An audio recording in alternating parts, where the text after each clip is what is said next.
Guys, ito po yung ulam na masustansya. Yun, tayo po magluluto ng sinigang na hiwas.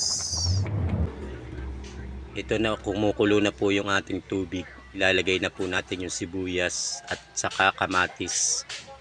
Yan, pagkatapos po ay pakukuluan po natin siya hanggang sa malabog yung kamatis.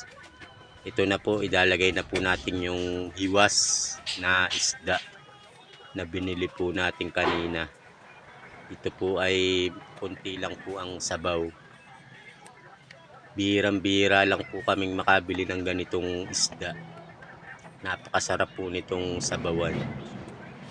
At dito po ay ilalagay na po natin yung asin at konting bitchin.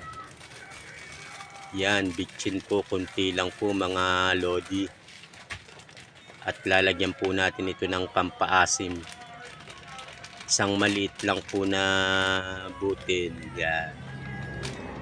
Huwag pong karamihan at baka umasim naman mga idol.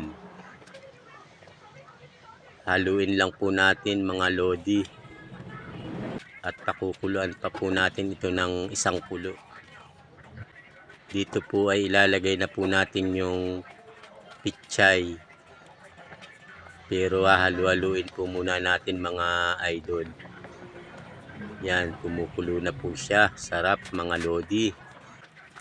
Ilalagay na po natin dito yung pichay at saka po yung siling haba. Malapit na po tayong matapos mga lodi, sinabawang hiwas.